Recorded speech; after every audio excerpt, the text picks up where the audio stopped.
Hello friend, welcome to my YouTube channel Saptarang Jeevan के। प्रणाम आप सभी को। कैसे हैं आप सभी? आशा करती हूँ आप सब बहुत अच्छे होंगे।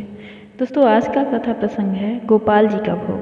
तो आइए सुनते हैं ये सुंदर प्रसंग। एक बार एक बहुत बड़े संत अपने एक शिष्य के साथ दिल्ली से वृंदावन को वापस जा रहे थे। रास्ते में उनकी कार खराब हो गई। वहीं पास में एक ढाबा था। शिष्य ने संत को वहाँ चलकर थोड़ा आराम करने का आग्रह किया, जब तक कार ठीक न हो जाए या कोई दूसरा इंतजाम न हो जाए। ढाबे के मालिक ने जब देखा कि इतने बड़े संत उसके ढाबे पर आए हैं, उसने जल्दी जल्दी शुद्ध सात्विक भोजन तैयार करवाया और संत से आग्रह किया कि कृपा कर आप भोजन ग्रहण करें।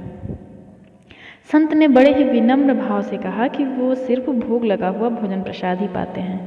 ढाबे का मालिक बहुत निराश हुआ और शिष्य भी दुखी था कि संत ने सुबह से कुछ खाया नहीं है। ठीक उसी समय एक और कार आकर वहां रुकी, जिसमें से एक दंपति गोपाल जी को लेकर बाहर निकले और ढाबे के मालिक से कहा कि कुछ सात्विक भोजन तैयार करवा दीजिए, मेरे गोपाल जी के भोग का समय हो गया है। उन्होंने बताया कि वो लोग वृंदावन से दिल्ली अपने घर वापस जा रहे थे। रास्ते में एक दुर्घटना की वजह से वे समय से घर नहीं पहुंच सके और अब उनके गोपाल जी के भोग का समय हो गया है। प्रभु की इस लीला को देखकर ढाबे के मालिक और शिष्य दोनों की आंखें भर आई। संत के लिए बनाया हुआ भोजन गोपाल जी को भोग लगाया, फिर वो प्रसाद संत के पास ले गए। संत ने जब सारी बात सुनी तो वो दौड़कर गोपाल जी के पास आए और दंडवती करी। संत के आंसू रुकने का नाम ही नहीं ले रहे थे। संत ने कहा, कन्हैया, आज तूने मेरे लिए इस ढाबे पर, जहाँ प्याज लहसुन की गंध से मेरे लिए बैठना भी मुश्किल हो रहा है, वहाँ तूने मेरे लिए आकर भोग लगाया कि मैं भूखा न रह जाऊँ। धन्य है तू, जो अपने तुच्छ से तुच्छ भक्त के लिए भी कुछ भी करने को तैयार है। उस संत ने प्रसाद को माथे से लगाया।